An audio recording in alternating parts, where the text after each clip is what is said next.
Good morning, everyone. It's the final streaming day of June, and on today's Level 1 podcast, we'll be kind of reminiscing on how this month went. It's also my day back from break, so I'll talk about my day off. It's also Street Fighter Friday, so get hyped for a new character in the game. All this and more on today's show.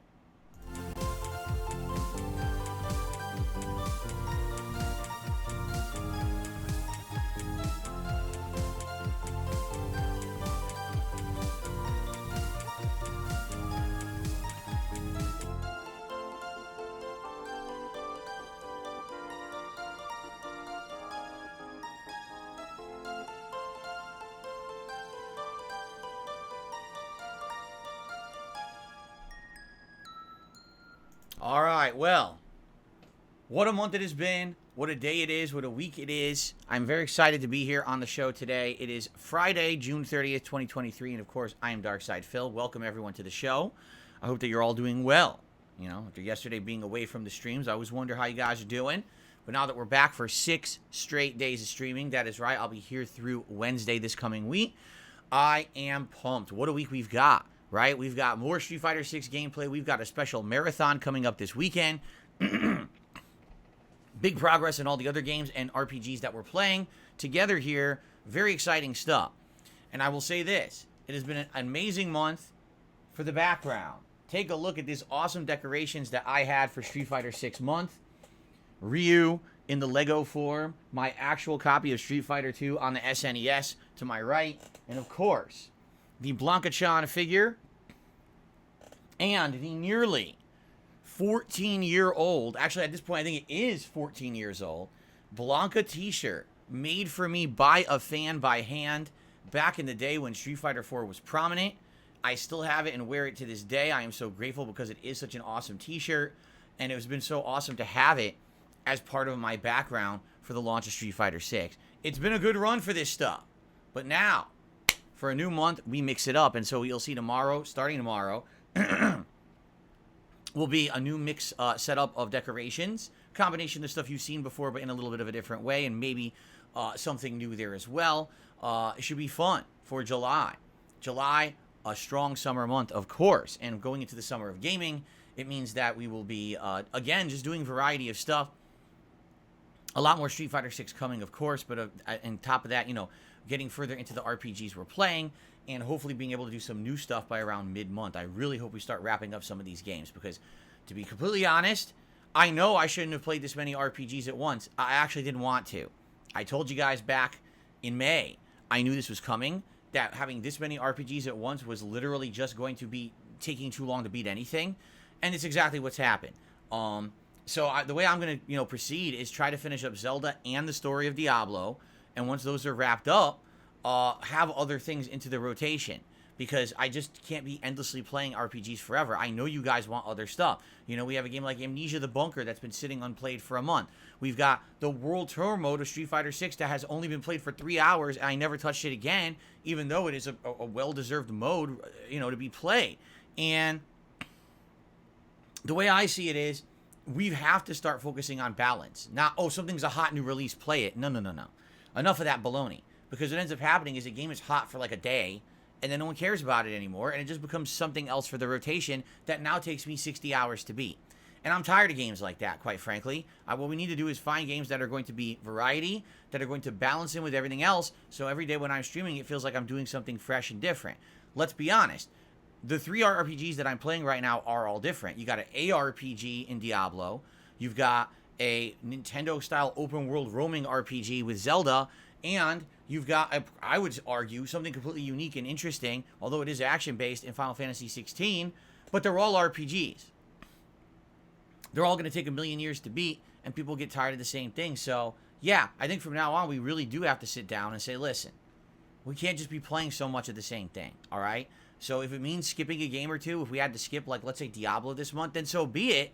Something had to be skipped rather than it all being the same. So we'll talk about that more as the month progresses and we actually start wrapping up some of these playthroughs, which, again, some people complaining, oh, you're not taking 100 hours in Zelda? No, I'm not. I'm going to get through the main story and finish the game so I can play other games. That's the deal being a variety content creator, not playing the same game for 3 months. You understand? So, yeah, we're going to continue on with progress and everything else, but exciting month coming up. We got a special marathon this Sunday. We've got another special event coming up later this month in regards to Machinima. That should be exciting. I'm pumped, but let's not get too far ahead of ourselves. Today is Street Fighter Friday, folks. As you know, since the launch of Street Fighter 6, I've taken all day on Fridays to play the game all day long, and this is no exception. Today, we're tearing back into Street Fighter 6 in a major way after my really awesome performance back on Wednesday. If you remember, my goal on Wednesday was to hit Diamond with Blanca, and ladies and gentlemen, I'm happy to report we did, and we will recap that because I actually have the statistics to go through, but we did it. And having my first official really Diamond ranked character really made me feel good to know that I can kind of hang with everyone else out there right now. Not to say that I'm a pro level player, I'm absolutely not, but being able to do fun stuff online and be competitive and pull off combos and, you know, understand the fundamentals of a brand new fighting game is really awesome. So I'm happy that it's gone this way because it could have gone the opposite way where I wanted to try and I just failed constantly and I gave up. But instead, I stayed determined this month, and, you know, it took a while, but now it's kind of clicking. You know, every character that I'm playing with now, I'm kind of understanding, oh, this is how dash cancels work, and this is how this works. And it's leading me to get better at the game overall. So coming off of that very strong achievement and performance back on Wednesday, today, it's time for a new character. And today, we're going to be trying out Ryu, who I've not used in this game at all since it came out. The last time I picked Ryu was the beta last year. So that's how long ago since I tried Ryu. Now, here's the deal. You ready for this? I basically watched about 2 hours. Yes, as I was going to sleep last night, I was watching and studying Ryu in Street Fighter 6. I watched 3 to 4 different top-ranked players using this character in the game. And from what I can tell, Ryu is a very, how can I say, he has a lot of options. In fact, just watching the 3 to 4 players play him, a lot of them do play differently. Some people stay mid-range and just try to zone with the fireballs, and every once in a while they'll do a dash cancel or get in there for one really long extended combo, and that's how they play. Others are constantly doing safe hit strings into his new move, which is this kind of like palm strike that looks like a Hadouken, but it's not. It's like a charged palm strike. And basically, it keeps them in block stun and gives him the advantage. He's fishing for an opening by doing this. Like, looking for them to make a mistake that he can counter hit, dash cancel, do a big combo. So it really depends. I've seen 2 to 3 different playstyles with Ryu. I've seen 2 to 3 different hit strings that people are using with Ryu. But after watching these videos, I think I know what to do after a drive impact. I think I know what to do after like a wall bounce. I know what to do when you're near the corner as you're trying to push them. You can do a juggle state into the corner and a corner juggle. I'm going to try all of this today, obviously. When I'm picking a new character that I've never used before, what I do is I go into their guide to learn the basics according to the game. Then I go into their combo trials and I mess around a little bit, maybe go into training mode for just a couple minutes. And I am going to do a couple online casual play matches to try to implement some of this stuff. See, I can watch 2 hours of videos. That doesn't mean that I can do the stuff that I saw. Even if I've committed the inputs and the things to memory, doesn't mean I'm actually going to be able to do them in the game until I actually try. So that's what today's all about. Actually getting hands-on with the character for the first time. 3 hours of Ryu here on today's first stream. How will it go? I don't know. I really don't know. We'll find out as we continue. Now, tonight's late stream is more Street Fighter 6. And you might say, well, what are you going to do tonight? Is it more Ryu? Well, maybe. It really depends on how today goes. Let's say, for example, I'm playing Ryu, and I'm liking him, and I'm doing better with him, and I feel like, man, if I put a little bit more time in with the character, I'll get good. Then I'll probably play Ryu tonight as well on the late stream. But maybe after having played 3 hours of Ryu, I'll be like, nah, I want to go back to some of the characters I've already used, like maybe Lily or Marisa or something like that. Then we could do that too, all right? So we shall see how it goes today. And it's 5 hours of Street Fighter 6 no matter what. The question really is, will it be all Ryu or will it be of more variety later tonight, depending on how today goes? Let's find out, all right? But during the course of today, if you support the streams, thank you so very much. It is my final streaming day of June because, I mean, today's the final day of June. Now, here's the thing. June was a great streaming month. We had people come back to my streams for the first time in ages to watch me play fighting games, which is great.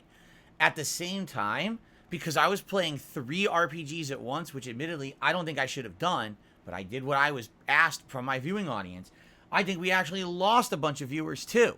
Because if you're not into fighting games and you're not into RPGs, there's literally been nothing going on this channel this month.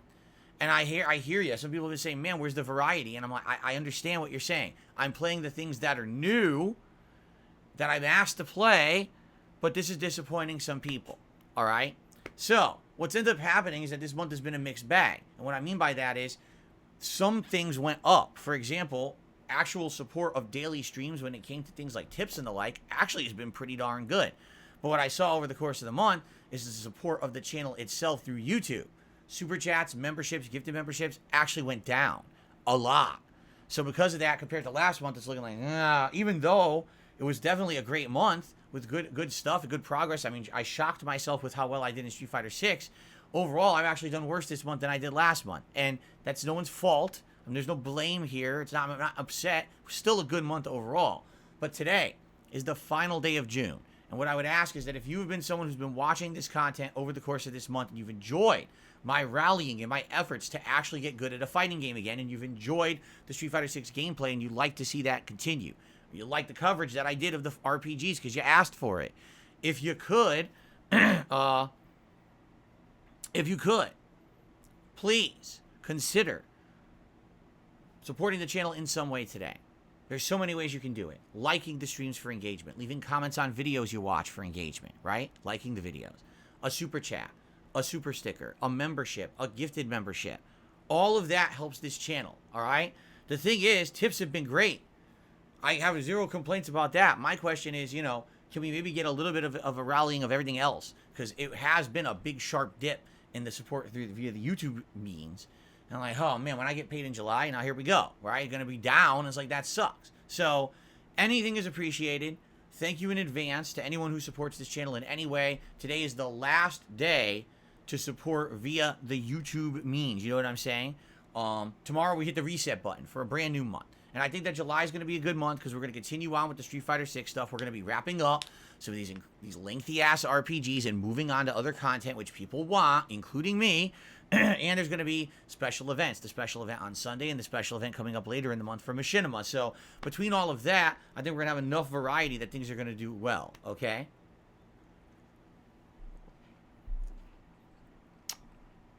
Very good.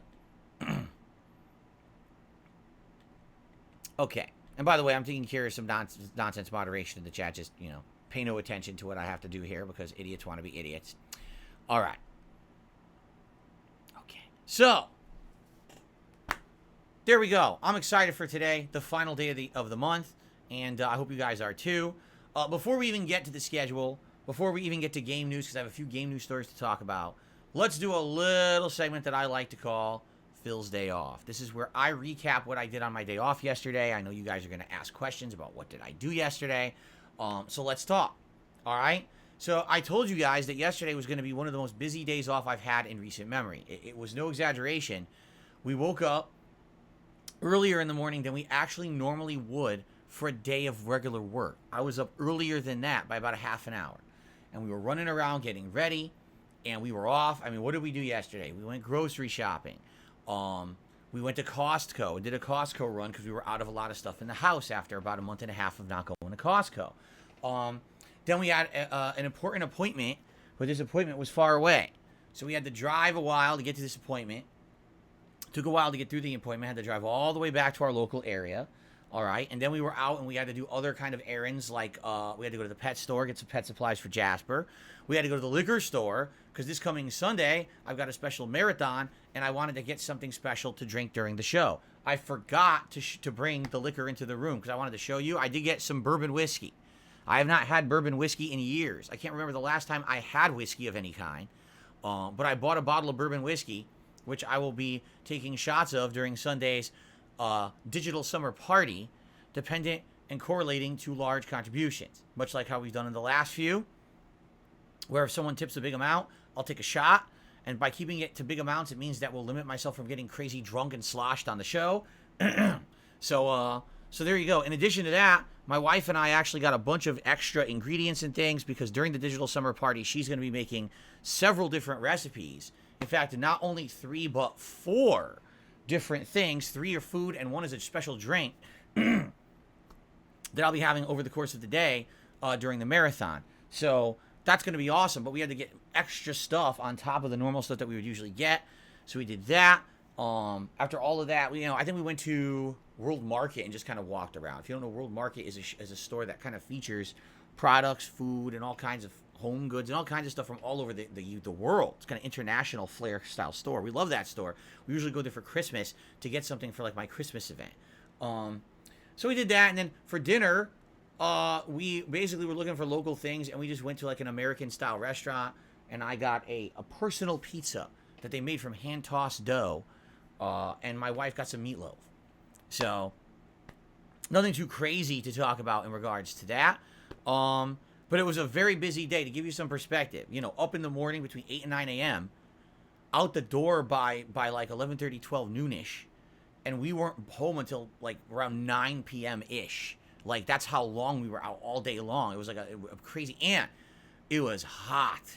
It was supposed to be in the 70s, 70 degrees Fahrenheit yesterday here in Washington. It was almost 90 degrees outside. So the weather people, once again, don't know what the hell they're talking about. There was not a cloud in the sky. It was really hot. So we're out doing all this stuff. Driving is like, oh my God. It was funny because my wife said, I think you got a little bit of sunburn. And I probably did. I'm indoors 6 days out of the week, right? And so me to go outside and be in the sun is a rarity. I usually do it my 1 day off a week is when I'm out in the sun. So I was out there and she's like, your face looks pink. And I was like, it does? And I looked on my own phone. Yeah, my face does look pink. I guarantee it's a reaction to the sunlight. I mean, I'm not used to being out here. And it was like bright, heavy summer sun out there. But as you can see, I'm not sunburned. It was just like an immediate reaction to having the sun on my skin. Probably the vitamin D overdose, right? And but now I'm all right. So anyway, yeah, it was a real hot day yesterday. And by the time we got home, we were so beat. So we didn't really do much else. Kat played some Diablo 4, and I watched her play some Diablo 4, and we just kind of chilled for the rest of the night. And that was it. And in fact, it was so hot. We had the air conditioners on during the day, but when we got home, the house was almost 80 degrees. Like, oh my God. So we basically left the air conditioners pumping overnight. And we got the ambient temperature of the house down to around 74 this morning. And we're like, good. Because now that it's that temperature, now we can lower the air conditioners a little bit and allow them to maintain that temperature in the house. Because, man, it got really hot yesterday. Like, jeez. So it was a good day. And we did a lot. Don't get me wrong. Like, the thing is about a day like that, we restocked the whole house. So now we have all the things we've been low on or out of. And this is good because now we can kind of ease up and relax for like a month. Not have to worry about we're going to run out of commodities or we're going to run out of this or that thing that we need in the house. Or like, we got some cleaning supplies and stuff for the house. Like, it's nice to have it be stocked up. But at the same time, being out the entirety of the day in the heat and everything, it really drains you. Like, when I got home, I felt very tired. So anyway, that was our day off. Nothing special, no crazy stories to tell or anything like that. It was just a very busy day for us, out and about, okay?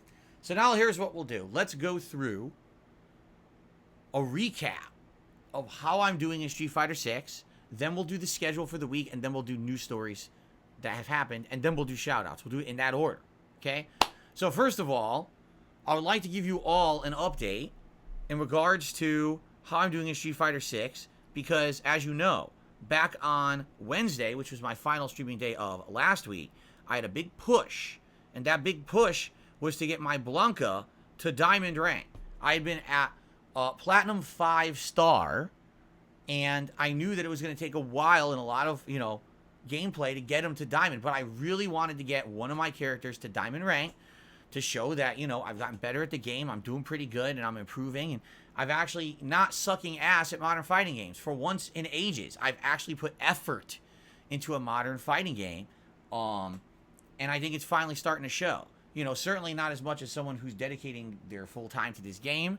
You know, it's funny because I know a lot of people, oh, this person has four fucking diamonds and a master character. I'm like, yeah, and what else did they do in June? Exactly. Are they a variety streamer who's juggling 3 other games and a React show every week? Or were they just sitting there playing Street Fighter every day? Which answer is, yeah, they just sat there playing Street Fighter every day. So, of course, you know, if that's all you're doing, then yeah, you're going to get much better than me and you're going to get higher ranking than me. You know, it's remarkable that I've played, get this, 10 of the characters. Today it'll be 11 of the characters in Street Fighter 6. And I'm still doing well. You know, most people have focused on 1 or 2 characters only. This is all they're doing, is focusing on these main characters. Well, I have done my best to diversify my content and give you the variety over the course of the last month.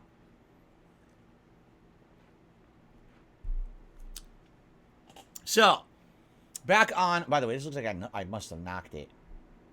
There we go.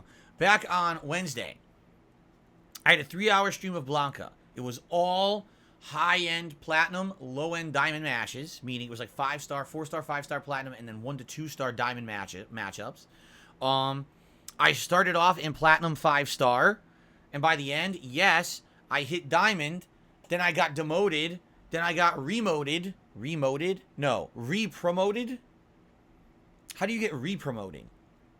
So I was promoted, demoted, re-promoted, and then I got a bunch of wins, which solidified my diamond rank, meaning I would have to lose a ton to get demoted back to platinum 5-star again. So that was good because I wanted to basically solidify it. Not that, oh, I hit it and then I ended it, and at any moment I could be demoted. I'm kind of solidified now in there. I'm a couple 100 points into the diamond rankings. So that's good. Overall, I feel like I did well, but I am noticing, you know, here, my weakness with Blanca. I have a couple weaknesses with Blanca, okay?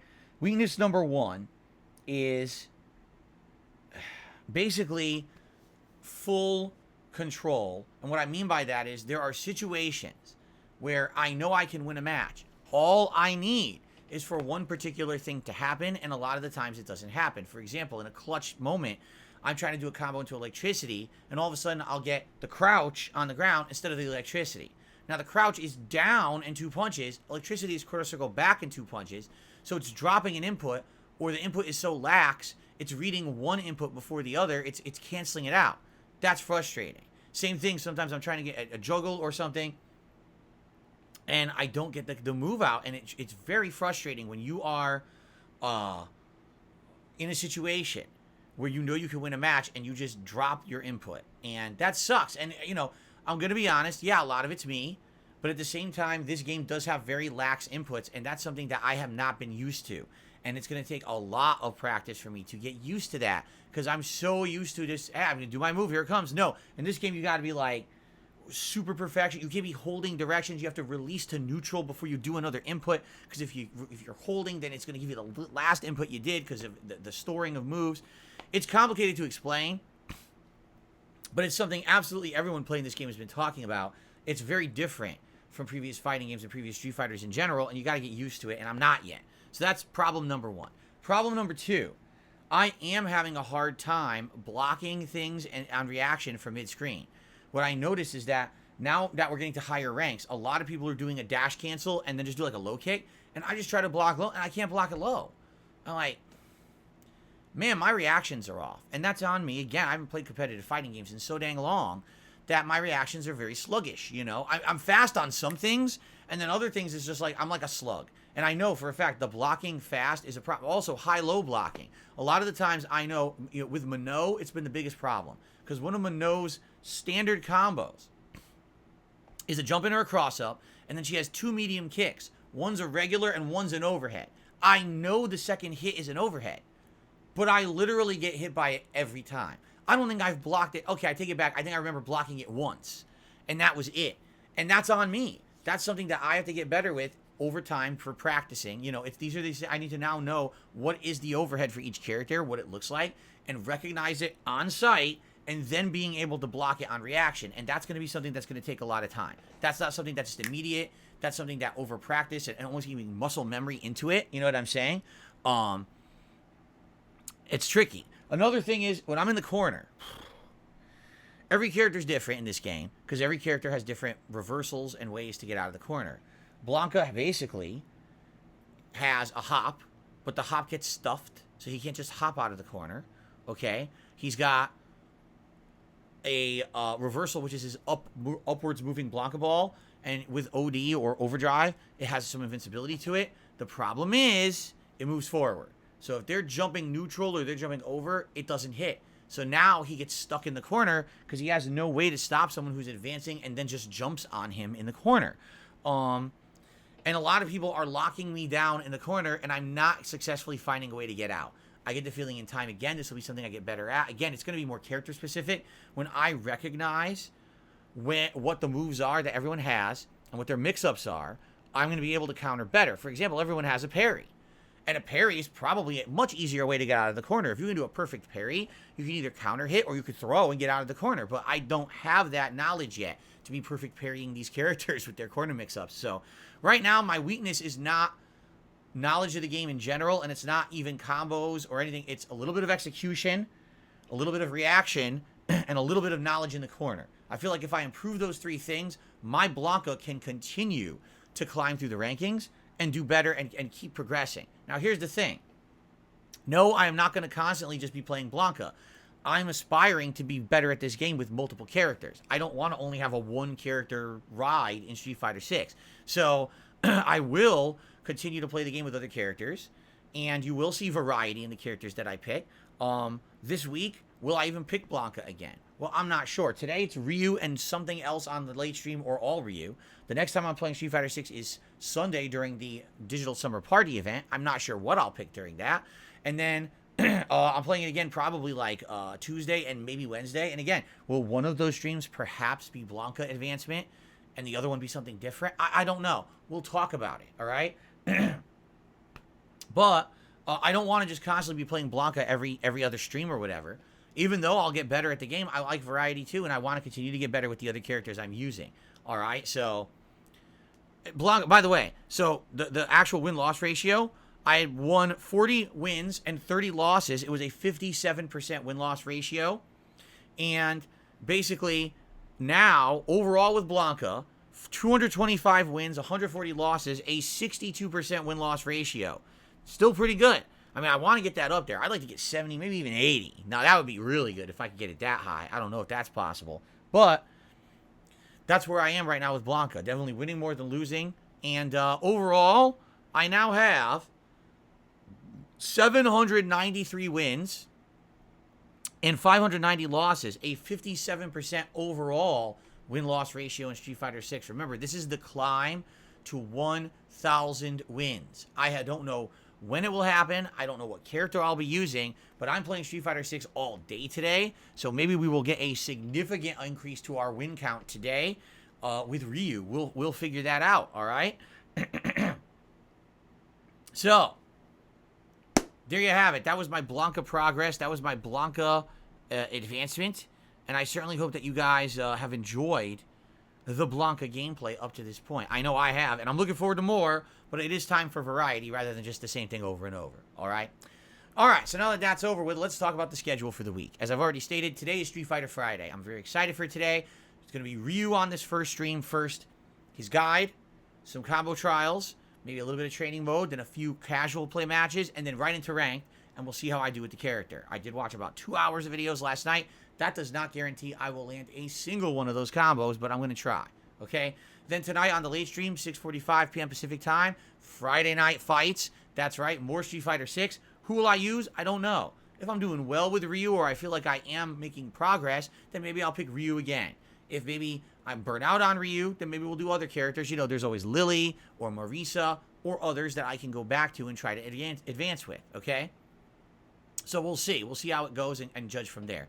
Tomorrow is React Saturday. So after a level 1 podcast here on DSP Gaming, we'll all collectively head over to DSP Reacts for DSP versus the Internet, my weekly clips reaction show where I watch clips as submitted by my channel members. Now, I made a suggestion to the channel members this week. I said, hey, it's American Independence Day this coming Tuesday. Maybe you'd like to do some clips that are related to Independence Day if you so choose, or maybe just in general to summertime. Maybe there's some fun summertime clips and things that you could submit. I have not looked at their submissions yet. I'm looking at them tonight and making the playlist, so I'll see if anyone actually did that, okay? So that's the first show tomorrow, and then tomorrow night on the late stream, it'll be the continuation of Diablo 4 as we now head into Act 4. I just earned my mount in the game, so I'm excited to see how much more maneuverable that'll make me in the game, and then jump into Act 4 and see how far we get.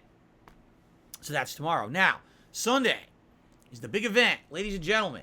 After much hype and anticipation, this coming Sunday, it is DSP's Digital Summer Party, or DSP's DSP for short.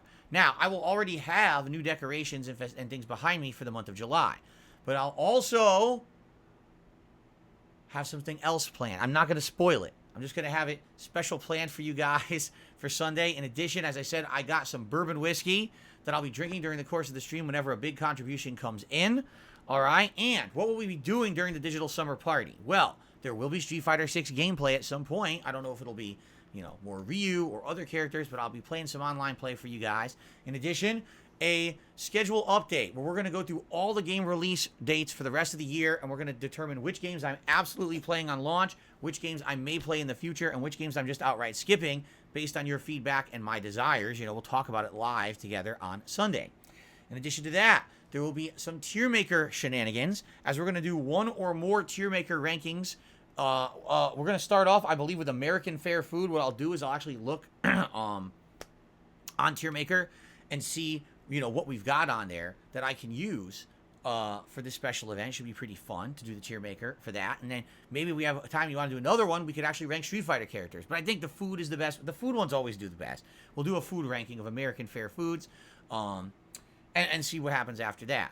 In addition to that, my wife will be making several different recipes over the course of the day. There's going to be, all right, I don't really want to spoil, but one of them is more of an entree, one is more like a really kicked up deluxe side, and one will be a dessert, but there also is going to be a drink that I'll be sipping on all day long. So you're going to see a bunch of stuff over the course of the day, and I'm going to be doing several different mukbang / taste test / feasting with Phil videos for DSP Reacts, where I'll be trying out these various different foods over the course of the day.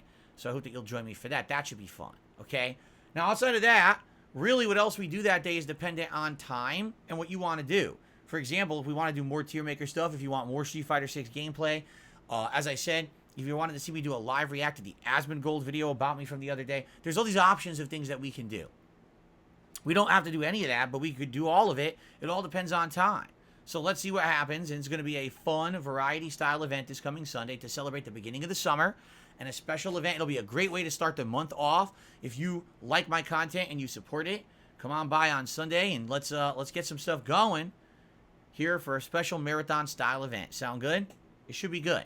Now, I'm still here 3 more days this week, Monday, Tuesday, Wednesday. Those will be full gameplay stream days, so 6 more streams after that, 2 a day. And it's going to be a balance between Final Fantasy 16 and Zelda. And it's going to be a balance of also Street Fighter 6 and Diablo. So it'll be Street Fighter 16 Monday with Zelda on the late stream. Tuesday will be more Street Fighter 6 and probably more Diablo. And then Wednesday's up in the air. Could be either Final Fantasy or Street Fighter in the day stream. And it could be either Diablo or Zelda on the night stream. I guess we'll see how the week is going, and we'll determine what we want to do by Wednesday. Okay? Cool.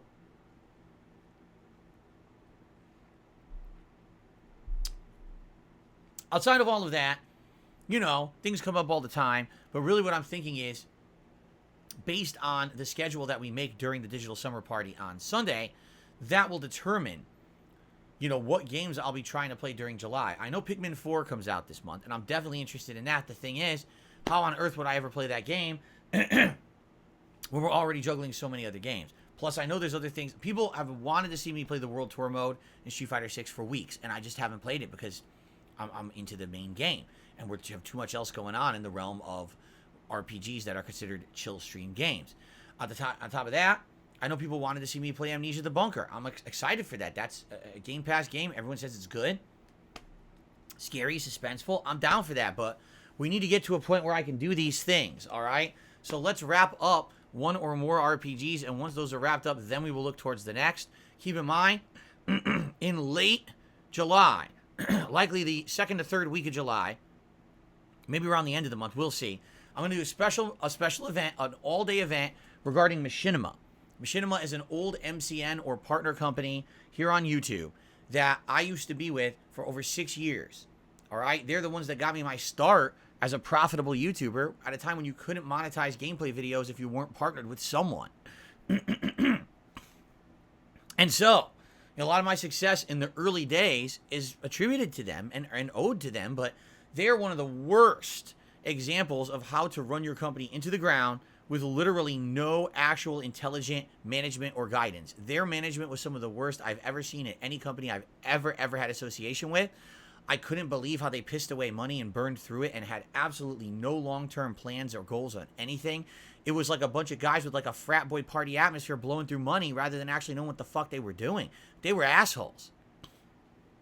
And so, there is a documentary that came out by June the King covering the rise and fall of Machinima. It's about 50 minutes long, and I'd like to do a live react to that, but in addition to that, I have so much stuff that I can add. I have stories about Machinima from over the years, opportunities they gave me, and things that they've messed up horribly through real bad mismanagement. I have merch and swag from them that I've kept that's like kind of like echoes of the past of them existing.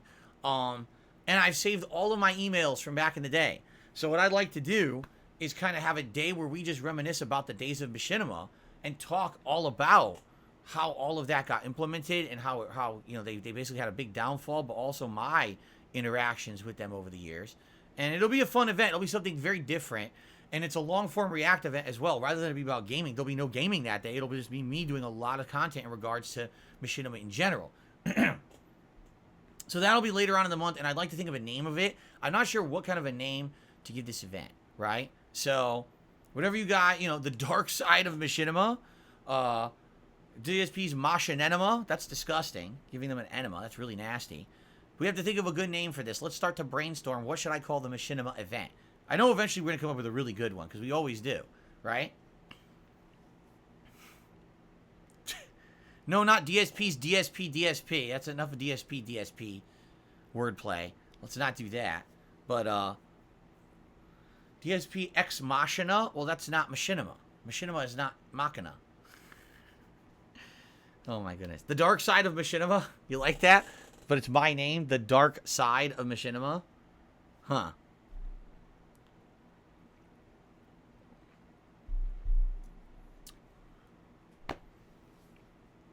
I don't know. Let's think about it.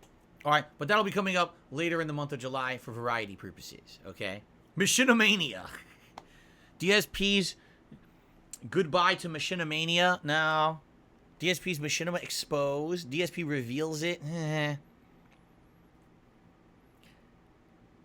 Mayhem at the cinema. The Machinima breakdown. The Machinima breakdown sounds good, but what on earth is Mayhem at the cinema? That sounds like the movie Gremlins, where the Gremlins took over the movie theater and they're burning it down. I don't know. We gotta think the Machinima massacre. All right, the Machinima eulogy.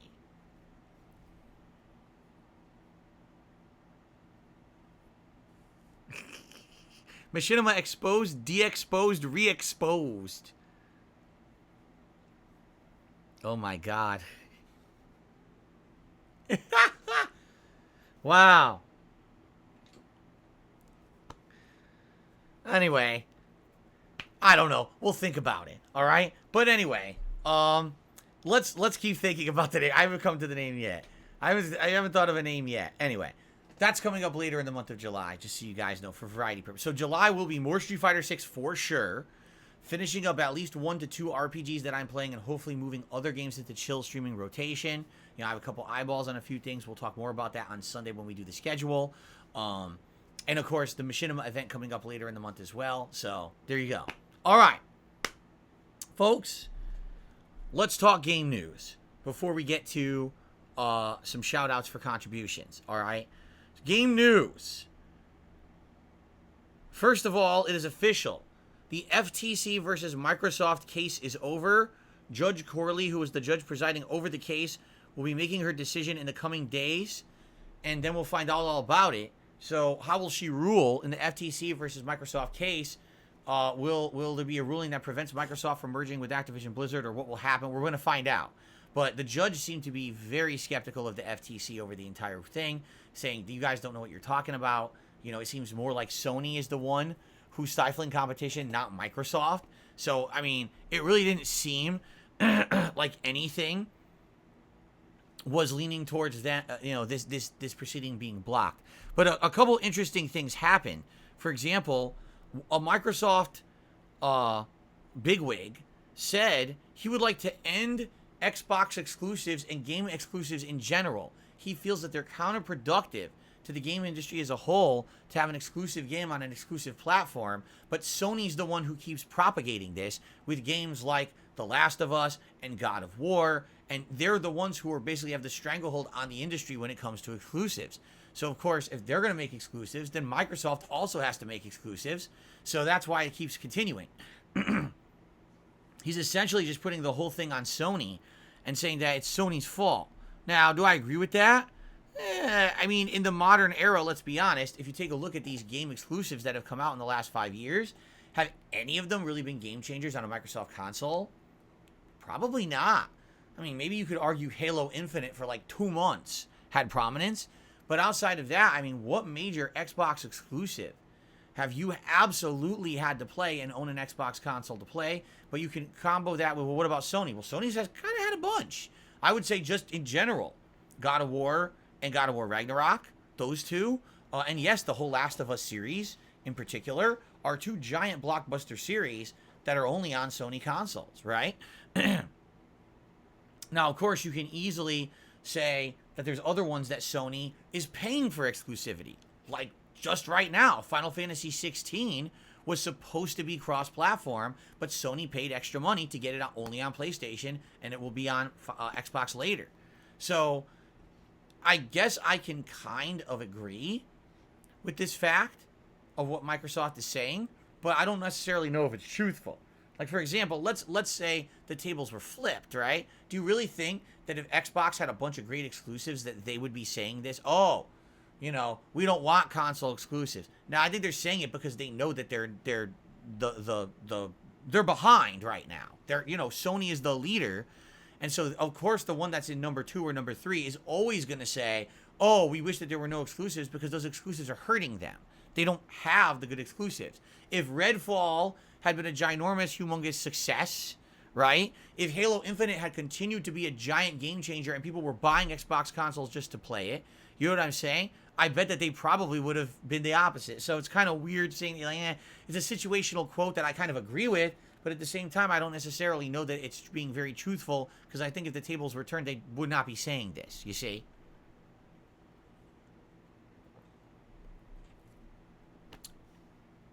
Another interesting thing that came out, a tidbit that now people are reading into, all right?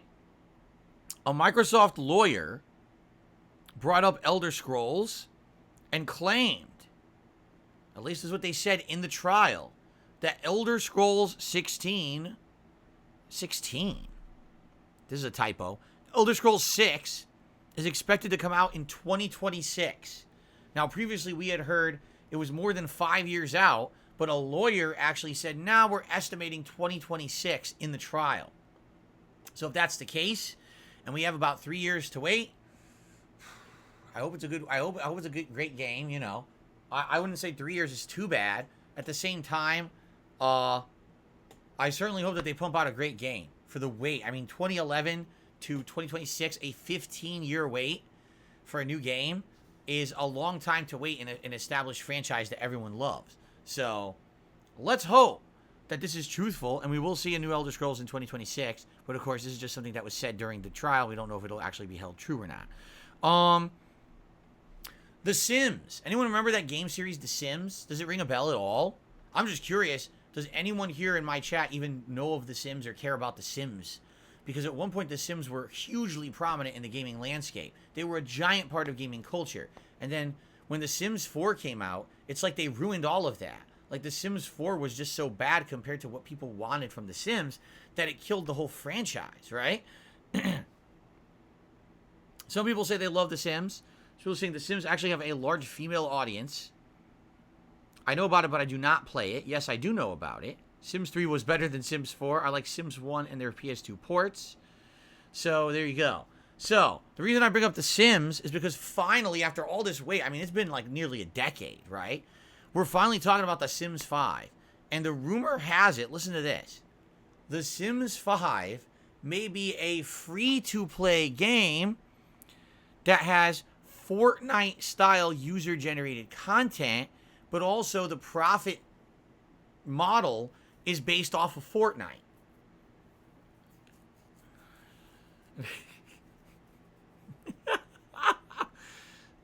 So the way I think what it is they've been so out of gaming culture and anything prominent for so long. I think they're actually really wondering if anyone would spend money on Sims 5 or if it would just flop right out of the gates.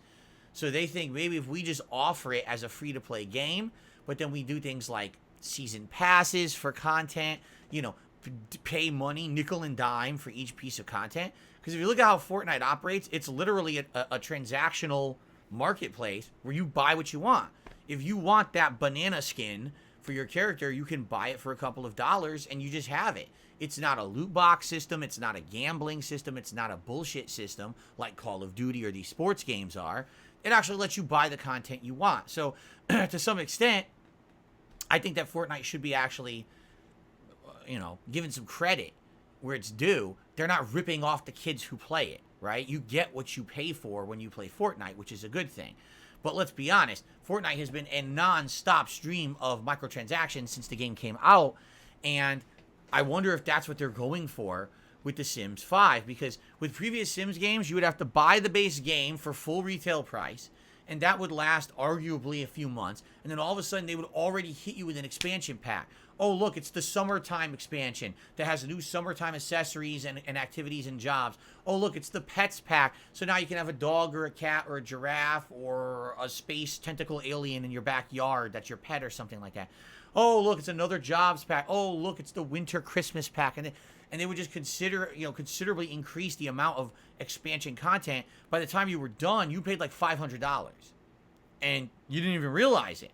Because they would space it out, and it would be like $20 or $30 every several months. So you would, new content, just keep spending. New content, just keep spending.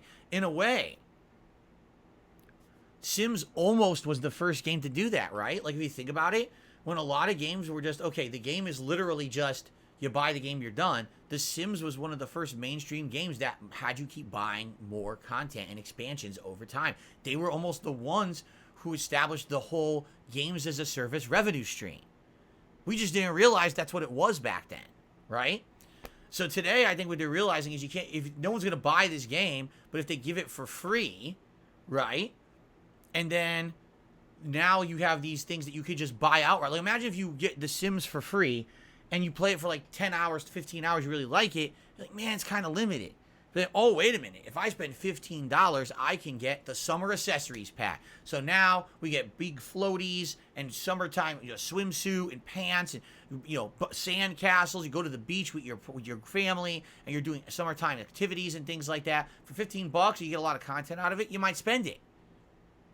And then what happens at Christmas? Well, I want all the Christmas accessories. That's another $20. And then, you know what I mean? Like, they could definitely do that. And I'm curious if that would be successful or not when The Sims has been gone for so long. Sims 4 was a long time ago. That was a game that I played, I want to say, almost the second I moved out here, right? Like, I want to say it was in the first year that I was living in Washington that I played it. So you're like 9 years ago. So that's a long effing time to wait for a new installment and try to still be pertinent, right? Anyway, we'll see what happens, I guess. Because this is the rumor that soon we're going to start getting actual news about Sims 5. Hey, you guys remember a little game last year called Stray that I really, really loved? It was one of my favorite games of 2022, starring a cat that you could control, and it actually had interaction with this little, like, robotic drone, and it allowed you to do exploration and puzzles, and it was a really unique, well-written game, in my opinion. I loved it. Well, it's not going to be an exclusive anymore, because on on August 10th, the game will be coming to the Xbox Series S and X and even the Xbox One. So if you did not get to play Stray last year because you were, an Xbox gamer and you didn't have a PlayStation 4 or 5, well, you'll be able to play it coming soon, in about a month's time. All right, so that's kind of exciting news if you're interested in that, and certainly you should be. If you missed out on it last year, it's a great game, especially if you love cats. Now here's an interesting story. This is one you almost never hear. A video game is pushing forward, not backward, its release date. Boulders Gate 3. Probably a game you never thought I would ever mention. All right? Originally was supposed to be slated for the fall, but is actually going to be coming out on PC now on August 3rd. Okay? It will be coming out on consoles, meaning PlayStation 5, September 6th. So August 3rd for PC, September 6th on PlayStation 5. Now, there's been some information coming out about Baldur's Gate 3. For those who don't know, from what I'm to understand, it is similar to Diablo. It is an ARPG style game. Only difference is that this one is heavily narrative focused. Well, guess what? The game developers have stated, now I don't know if this is just bullshit or not, this game will have, get this, 180 plus hours of story.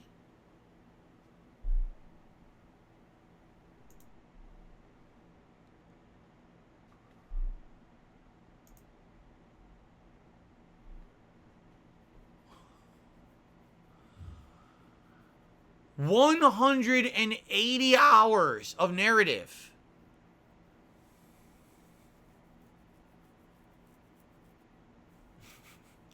Should this be a game that I play for streams, everyone? What do you guys think? Should this be a game that I play on stream? Or do you think this should be maybe one that I decide to skip this year? What do you think? Oh my God. All right, here, listen. I'm not going to criticize and say, oh my God, how dare they give you that much content? Listen. Especially if it's an immersive RPG game, which I hope it is. I'm sure you can get immersed in that world. You'll love the lore, you'll love the characters, you'll love the world design, and it just becomes a game that you just get so enamored in that you play for the rest of the year. Imagine getting it in August and playing it till like December, right? That's crazy. That's cool. The game has that much content, right? So, but I mean, holy shit, dude. 180 hours of story? I mean, let me tell you. We were just talking about this the other day. Those streamers who literally just do marathons to beat a game are going to have their work cut out for them. I mean, hold on. Let's do the math. Let's say that a streamer took no time off and literally streamed the game 24 hours a day until they beat it. There would be a minimum of 7.5 days to beat the game. You wouldn't be able to leave your stream for a week. You can't even take a shit for a week. You'd have to move your toilet to your streaming room to play this game. You understand? You'd be pooping while you play. That's the only way you're going to get through it. That's insane. Right? Now, listen. We talked about how unhealthy this is. No one should be doing that, but hey, I guess to each of their own, and if they find success in playing games like that, I mean, good for them. For me, you know me, I would never, I like variety. I'm not just going to sit there and play the one style of game constantly, but I'm just having this conversation with Asmund Gold saying, hey, if a streamer wants to make extra money, on the launch of a game, and they want to play it nonstop for 3 days to get through the story, they'd have to play it for a week. Like, how can you even do that? I don't know. That's wild. The thing is, Baldur's Gate has always been a PC-centric community, correct? So PC gamers will likely be going nuts for this game. But for me, I mean, there's absolutely no way I'm playing a 180-hour story-based game. That's wildly insane. I would much rather play a variety of games in that time frame than sit down and only play one. It's nuts. But more power to you. If you're someone who likes that kind of stuff, and you want that kind of insanely immersive story, and you want to play it for months on end or whatever, or hey, a week straight with no breaks, no, I mean, I'm not doing it, but go for it. Enjoy. Obviously, that's a game you're going to get your money's worth. How could you not? Name another game in the modern era that's that long. That's not like an MMO, right? I mean, that's just insanity.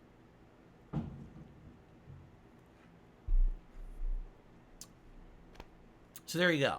All right. So yeah, Baldur's Gate. Enjoy it if it's your cup of tea. It certainly doesn't sound like it's going to be my cup of tea. It's a skip for me, but enjoy for those who are going to play it. Okay. So, that's the game news, my friends. So now it is time for us to get to the segment that I like to call shout-outs, where I say thank you for those who are contributing and answer some questions and go from there. All right? So, let's do it. We start off today on the YouTube side of things with Retro Parasite, who re-upped his membership for 3 months and said, don't you want to collect more Street Fighter Funkos? I mean, listen. Thank you so much to the viewer who donated Blanca Chan. I call it Blanca Chan because Blanca actually has a little figurine just like this in Street Fighter 6 that he uses in the combat, right? Obviously, it's not Blanca Chan. It's the Blanca Funko Pop. And it's been very nice to have it up here. I had no intention of making Blanca my main character in Street Fighter 6. I had no idea he'd be the character I'm best with and played the most with. I didn't know that was going to happen. It just kind of happened that way. I guess it's kind of funny coincidence that someone donates a Blanca figure. I have an insanely cool Blanca t-shirt. I have Blanca up here on the cover art of Street Fighter 2, right? And Blanca ends up being my best character, right? Funny how that works out. But anyway, it was nice to have this, but am I going to be pulling this figure out regularly? Maybe every once in a while I'll bring it out as part of my setup, you know? But I'm not actively thinking that I'm going to have this anywhere. I'm not going to have a collection of Funko Pops in my house. This is the only Funko Pop I own. I don't own any others, just this. So, you know, do I want more? Let me put it this way. Let's say, for example, over the next month, we determine that another character is like my other great character in Street Fighter 6, whatever it may be. Maybe it'll be Ryu. Maybe it'll be another character I haven't played with. Maybe I'll go back to Honda. And I get a Funko Pop of that one. That would be cool, I feel, right? That would be nice to have like a Funko Pop of the ones that are my top characters or whatever. But no, I don't just in general want to get a Funko Pop collection or anything like that. Listen, I am long past my days of being any kind of a collector. I don't need a bunch of collectibles in my house. I have no room for them, nor do I want them. I can't resell collectibles because of the nature of who I am on the internet. My trolls basically make that completely unfeasible. Anytime I try to sell something in an auction or whatever, they ruin it. So essentially anything I buy, I'm stuck with forever. I can't even sell it for resell value later, even if I wanted to. So yeah, no, I'm not interested in having a giant Funko Pop collection of Street Fighter figures. Thank you, Retro Parasite. Battle Duck re-upped their membership for 24 months. Battle Duck, thank you for 2 years of support. Enjoy your Rose Gold crown. And he says, noise. Noise. That's a nice Funko Pop there, Governor. I don't know why I said it like that. Thank you very much, Battle Duck, for re-upping your membership. Luthace has done a $10 super chat. Let's get them up on the leaderboard and see what they have to say.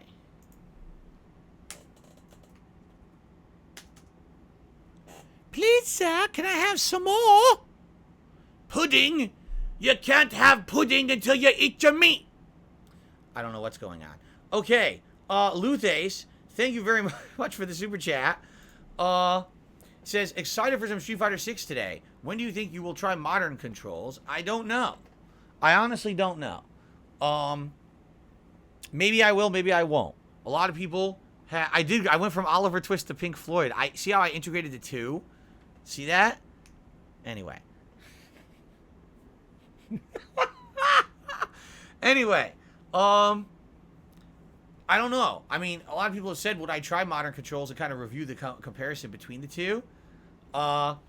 Maybe. Right now, I'm still, I'm trying to learn the game on standard classic controls, and I feel like it would be a step back to then go to modern. You know what I mean? Like, eventually I might try it. It's just not going to be a focus for me. Was there a joke there? No, that was cultural references. The cultural references don't have to have jokes behind them. I don't know if you're aware. Like any meme, a meme doesn't even have to have a joke. It can just be a reference. You see, that's the difference. I don't know if you guys understand that. You know the difference? Anyway. So thank you, Luthace, for the super chat. I don't know when I'll use modern controls. Sorry that I don't have an actual distinct answer for you. Okay? Okay. Cool. All right. So now let's get to tips. And our first tip, if you can believe it, is an overnight tip from someone whose name you may be familiar with. You may have heard of this person before, because they have been supporting my Street Fighter 6 streams over the course of June in a very consistent manner. And so this morning, I would like to take the opportunity to give a very special thank you to Game Trekker for a $29.99 tip to get us started today.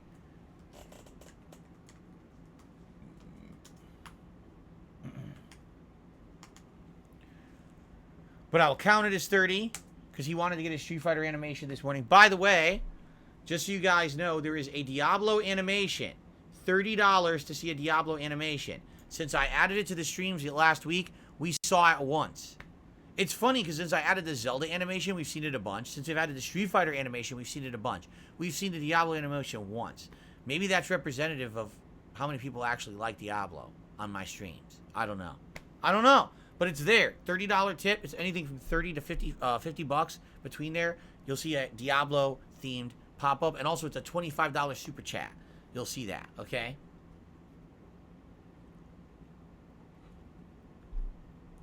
So Game Trekker says, Ryu time. A welcome return indeed. A lot of people are saying this is the coolest that Ryu has ever been in a video game, and I'm inclined to agree. Regarding his gameplay, he's still a solid fundamentals character that we all know and love, with some potent new options. The Denjin Charge is my favorite of these. It can be used to enhance either his zoning or his punishes. Speaking of punishes, one of the big strengths of the character at high level is that he hits like a goddamn truck. However, that's just the thing. The strength is at high level, because getting that big damage requires learning his best combos. I guess we'll have to see how much his tutorials teach you and go from there. I watched 2 hours of videos. What I've seen is that if you can land a drive impact, it's forward fierce punch, 2 hits, low medium punch, and then you dash cancel, and you use standing roundhouse into another medium punch, and now you have all these options depending on how much meter or super you have. You can do a wall bounce with the EX wall bounce kick into a Shoryuken. You can cancel into a super.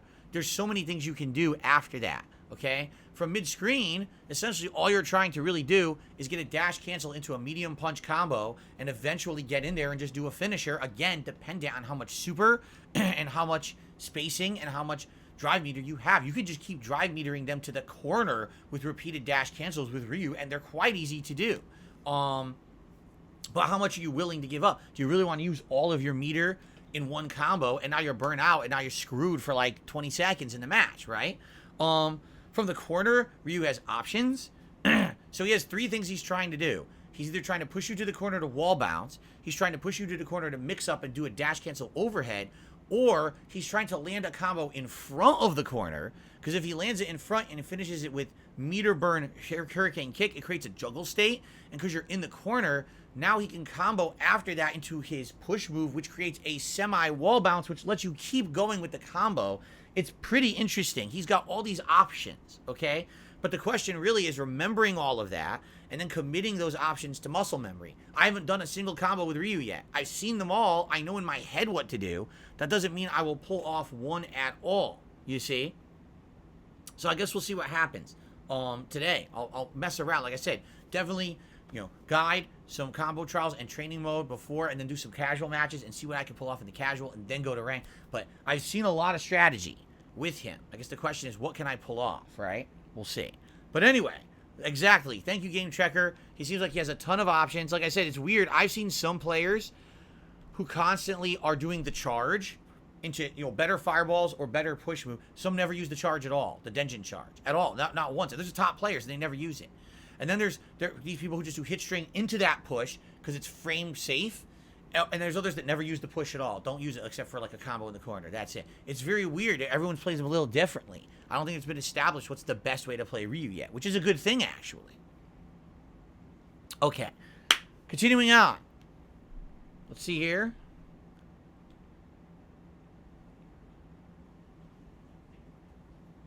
I got a $1 tip from someone saying The Sims 4 isn't dead, nor did it kill the franchise. I never stopped making expansions. There's a new one coming out in July. You have absolutely no idea what you're talking about, all right? Because Sims 4 literally did kill the franchise. Even people who were giant fans of The Sims did not like Sims 4.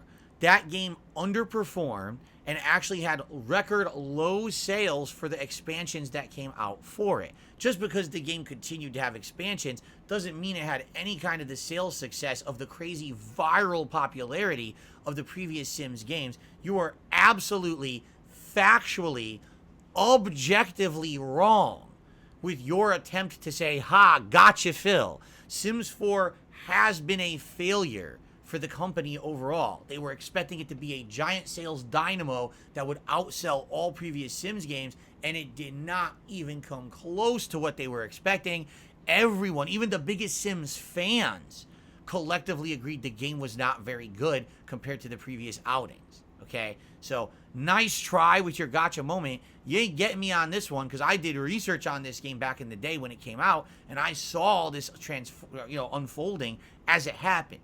All right? The thing is, they invested so much money into the game, there was no way they were just going to drop it. So, of course, they're going to keep pumping out expansions and trying to get as much money out of the people as they can. And, you still have hardcore Sims fans, even though they didn't like Sims 4 as much as the previous games. They're not just going to drop the game. They're going to continue to play it. They're going to make content on it, right? But no, it's been a failure. They are absolutely trying to now come back with Sims 5 and make it something that's culturally viable again. Again, Sims used to be one of the games that was 100% recognized as a mainstream game. Tell me one mainstream gamer who talks about Sims today. No one even knows what the fuck it is. It's done. It's been dead and buried. Sorry. They ran it into the ground. They fucked it up. Okay? Alright. So, nice try. You fail. Anyway. Alright. So, guys, at this point, we have some extra time on the show. If anyone would like to ask me some questions, throw a question my way, by all means, please do. I'll just say one more quick reminder. Today is the last streaming day of June. June was a month where I saw things like tips actually go up and be increased, but sadly, the YouTube side support did wane, likely because I was playing so many RPGs at once, and the only other thing I was playing was a fighting game. If you liked the content I put out this month, if you could support the channel today via a YouTube side style, like a super chat or a membership or a gifted membership, because we lost over 300 members, that would be superb today. It would help a ton. All right, last day to basically have a rallying to support DSPGaming for the month of June, and I appreciate anyone who does. Thank you. Okay, let's see what people want to talk about. Oh yeah, Kagome says that Home Improvement was added to Disney Plus, and he watched it on my day off yesterday. Good. I really liked that one in the 90s. Keep in mind, the 90s was a different time. I'm sure watching it today would be like a culture shock, right? Seriously. But I used to watch that with my parents all the time. It's the Tim Allen sitcom from the 90s. I've never had a Rocky Mountain oyster. I try to keep animal testicles out of my mouth as much as I can. Mango. 672 said, what's the latest with playing with members and fans? The game's been out a month. It seems like we never even got close. Yeah, because guess what? Take a look. I'm playing 3 effing RPGs that take up all my time outside of the minimal amount of time that I'm spending just to hang in Street Fighter 6. If I don't play the online as much as I am in Street Fighter 6, I'm going to fall by the wayside and not be able to play the game at any competitive nature. So what we need to do is we need to beat these fucking RPGs. And once they're beaten, now we can say, oh, look, now I have night streams free. So now we can throw in a new game. Now we can try World Tour. Now we can do a stream where we can get people together and play. But I need to get to that point. I can't do it right now. If I take more time away from playing this game online, I will lose the skill level I'm even at now. You understand? So, there you go.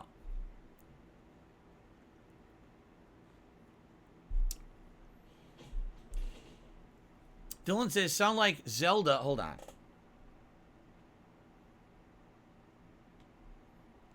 Dylan says, sounds like Zelda had big support for you. Not in general. In general, Zelda is just a standard playthrough for me. I certainly didn't see any kind of crazy rallying of support or anything particularly for that game. I know it was a long game. Are you not going to play Boulders Gate because of the length? Are long single players becoming the norm? I've already talked about this, and we're not going to go into length about it. But yeah, it seems like every RPG now is aspiring to be a minimum of 60 to 80 hours, which is insane for a streamer. I'm not going to just stop my life for 3 straight days and rush through the game and beat it in 3 days. But at the same time, if I don't, now people say it takes too long to get through. It's too long of a game. Why are you playing it for a month? So these RPGs sadly just don't seem to work very well for a variety of streamer like mine, or like me. I'm okay with playing a couple of them a year, but seriously, we just had 3 in a fucking month. 3! long RPGs in a month. That is crazy. I think we need, I mean, what happened to variety? We need to scale back on every game company making the same style of game and starting to do something different. At one point, there were like no RPGs. Now it's like every fucking other game is an RPG. Enough with the RPGs. I have enough roles to play in real life. I don't need to play more roles in the games. God damn it. Anyway, no, I'm not playing Boulders Gate. There's no fucking way. There's no way I'm playing a 180-hour story-based game. That's wild. Yeah, I know that Scorn is going to come to PS5, Kagome. I just don't care because the game sucks. Juan says, did you play Family Guy Back to the Universe? You mean Back to the Multiverse or whatever? Yeah, I played it. That was a co-op playthrough I did many years ago, and actually it was very successful when I played it at the time. I've never ridden on a jet ski. Am I going to play the Metal Gear Solid Collection? Probably not, only because it's exactly the same as the versions that exist now. They have not improved these or anything. I would say, like, the good thing about the collection is there's a modern way to play Metal Gear Solid 1 on a current console. Up to now, there hasn't been.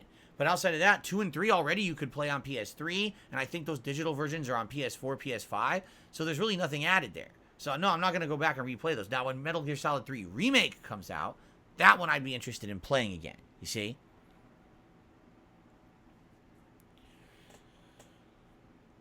Have I decided what class you're going to play for Diablo Season 1? I'm going to be a Sorcerer or Necro. I have no idea what you're talking about, North Scout. I really have no clue what you're even speaking of.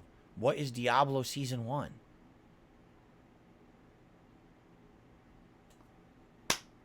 I don't know. What's up, Jade? Good to see you here today. How's it going with you? Yes, we're picking Ryu today.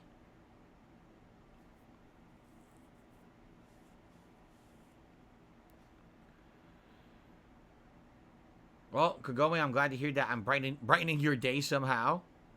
Returnal, do you think AI will revolution RPG games through real-time dialogue trees? No. Absolutely not.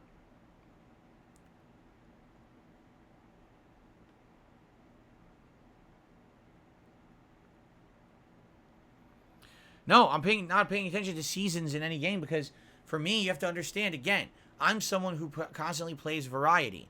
Just because I bought Diablo doesn't mean that I have now committed to playing Diablo for 2 years and 17 seasons. I don't, I'm playing the story. That's my commitment. When the story is done, if there's a reason to go through and play post-game content, maybe I would. But I get the feeling once the story is done, we're going to want to move on and do something different, right? That, I'm not someone who endlessly plays a game that's not competitive. With Street Fighter, it's a competitive game. It's something I have roots in. It makes sense for me to endlessly kind of play that game and get better at it. Diablo? Am I known as a Diablo gamer? Are there people really coming out in droves to watch me play Diablo and are expecting me to play season after season after season of this game? I don't think so.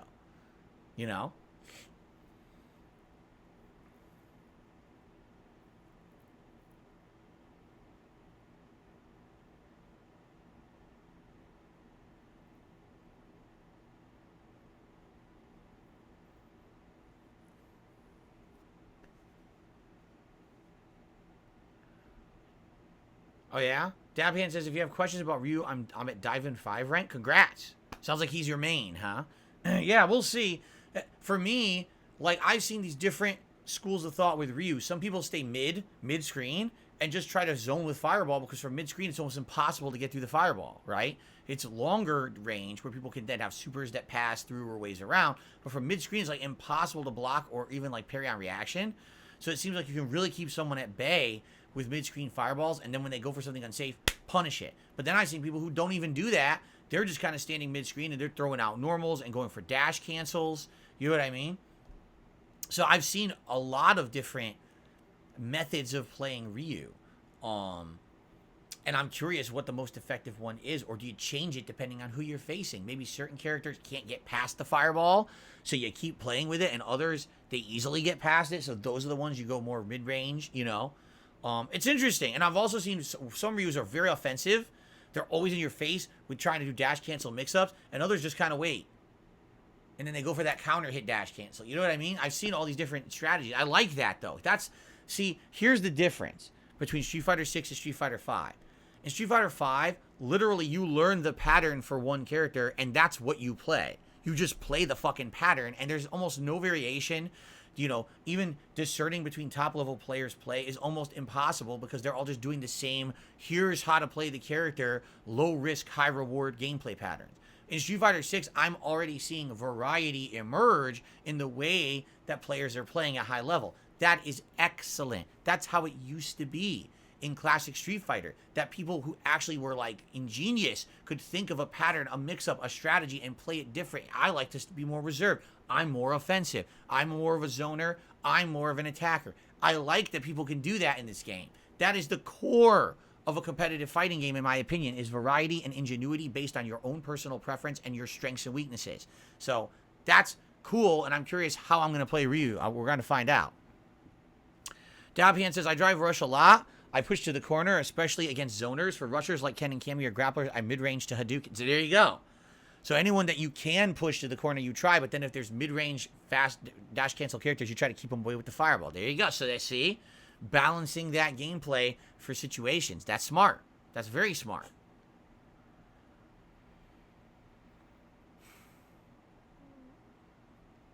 Am I going to make a seasoned character in Diablo when the first season starts? I literally have no clue what you're speaking of.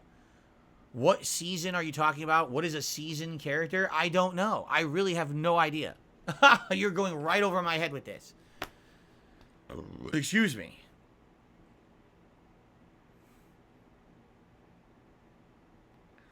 JDTV, I've heard that there is tons of AI stuff all over the internet using myself, but many other people as well. I'm not following it. More power to them, I guess. I can't stop them. Go for it. Have me singing Achy Breaky Heart. I'm sure it sounds great, right? I received a $5 tip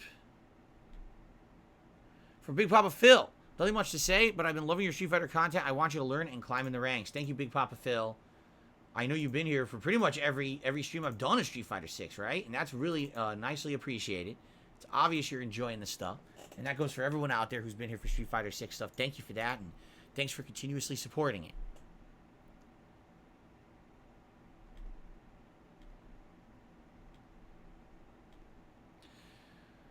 Dabian says, you know, I can't quite push to Master rank. I'm a few hundred points off. Gate kept by Master Jamie, believe it or not. So every time you fight a Jamie, they beat you. Yeah, I'm sure it's rough, especially when you get up there. I almost guarantee you're probably fighting the same people, right? Because remember, it was exposed last weekend that, sadly, the way ranked matches work in this game, Street Fighter 6 that is that they regionally matchmake you first. So, for example, let's say you're a high-level diamond Ryu, and you need to get the master, but it might just keep, matching you with the same 5 master rank people in your region over and over. And that's bullshit, because you don't want to fight the same people over and over, but sadly, it might not have a way around it. You're just going to keep giving you the same people because it's a regional matchmaking system to try to get you the best connection. I think that it should have a factor in there where it determines, you've already played this guy a ton, give you some variety, stop playing the same people over and over. I mean, there was one stream there, I played the same Minot like 3 to 4 times. Like, what the hell's going on? You're telling me there's no one else playing this goddamn game online, I'm playing the same Minot 4 times? That's ridiculous, right?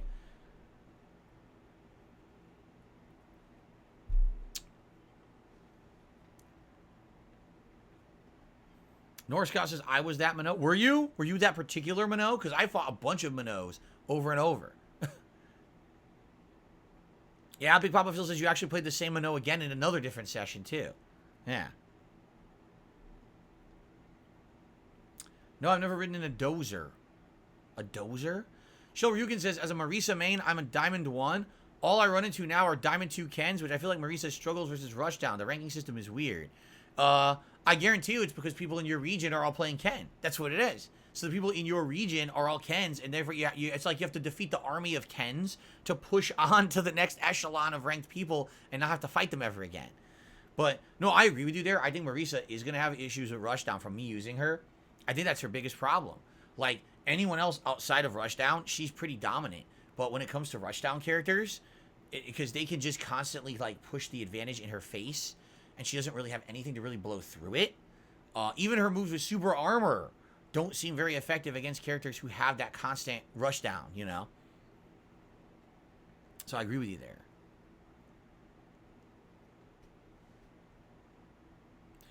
Norskow says, every season of Diablo, your characters will start at level 0 with no gear that you've collected.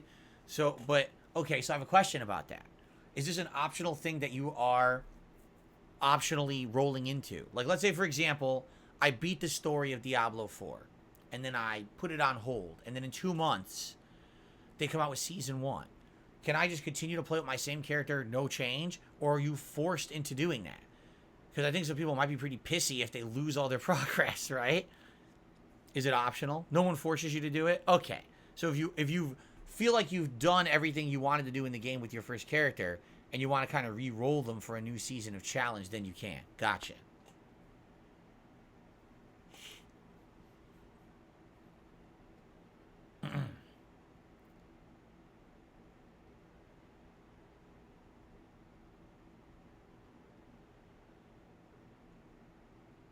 My face looks like McJuggernuggets. That's very exciting.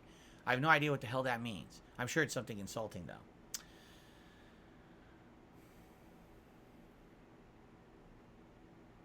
Yeah, JDTV, if someone submitted stuff to DSP Reacts, I would watch it. Even if it was AI stuff, I would give it a look at least to see what it is.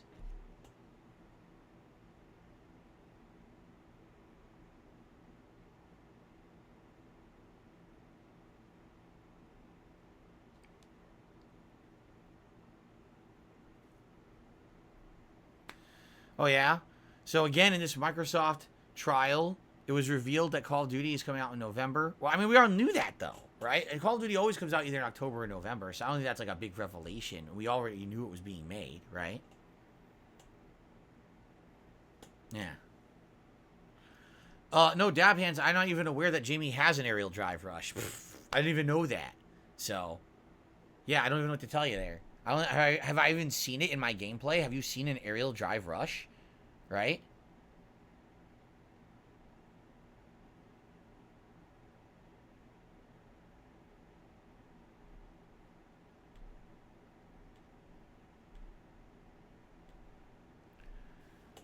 Okay. What do I do to relax? I try to unplug from all the drama of the internet and pay no attention to it. And usually I, with my wife, and we'll relax on the couch with Jasper Kitty. We'll all, sit down together and, watch something, like maybe watch a TV show about food or watch another YouTuber play through a game that we've already played and see their experiences with it, or listen to some relaxing music, maybe have a drink or something every once in a while to unwind, relaxing stuff like that.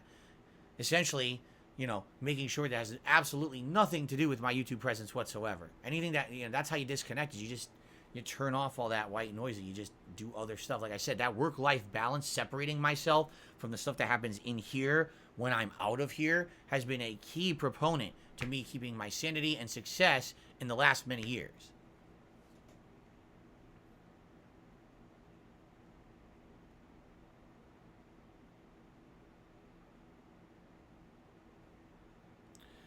Big Papa Phil, I feel that the V-trigger system in Street Fighter V was an insanely huge misstep made by a bunch of people who don't understand what makes competitive fighting games fun or competitive. It really was a humongous flop. Like, you gave everyone a completely different move. What the fuck? Right? Like, I understand the base character design is different, but you gave everyone different tools. How would you ever expect your game to be balanced when everyone will play completely differently because they have different tools, right? It didn't make any sense at all. It's like, again, they didn't even understand how to make a competitive fighting game. With Street Fighter 6, everyone has a parry. Everyone has a dash cancel. Everyone has drive impact. Everyone has drive counter reversal. Everyone has the same tools. Now, how you implement them with each character's build is different, but at least you all have the same fucking tools. How do you give someone a completely different tool? Just think of it this way. There's two people who have to build a desk out of wood. One person, you give a toolbox full of amazing, robust tools, and the other one, you give a bunch of rocks and fucking, like caveman tools. All right, go at it. What? It wasn't fun at all. It was so stupid.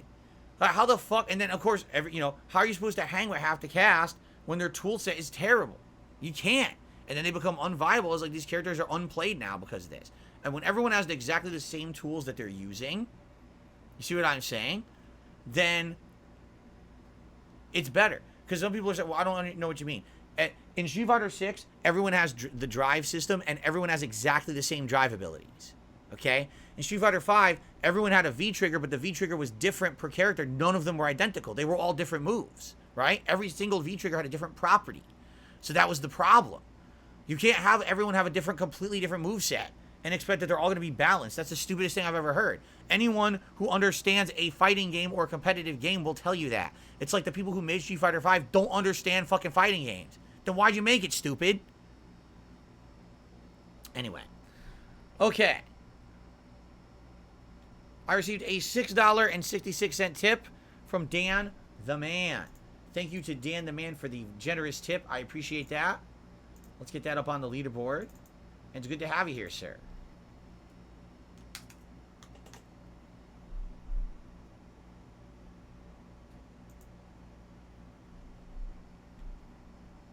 Okay.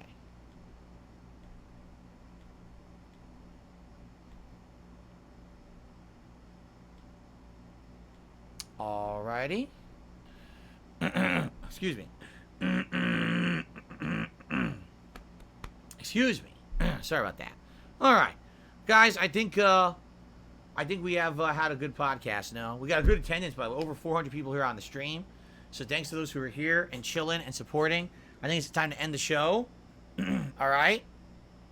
It's time to jump into the world of Street Fighter 6 once again with a new character outing with Ryu today. I hope I can do decently. I don't think I'm going to do amazingly, but being that Ryu is a character I'm familiar with, and now I've seen some advanced strategies, I think it's going to be more about figuring out how to implement those strategies. So let's see how it goes. But I'm excited for the gameplay today. Hopefully Ryu will be a good one for me. You know, not one of these characters that I flop with. I hope not. Thanks for a great show. Thanks for chatting. Thanks for supporting. And tomorrow, whoa, what the? Well, that's a pretty cool close-up of Street Fighter 2 there. I didn't even realize I had that. That's the last time you're going to see that, because tomorrow the setup will be different for a brand new month. Thank you all for a great June. I hope you enjoyed the podcast during the month, and I'll see you all tomorrow for a fresh new start. Peace out, and see you then, everybody.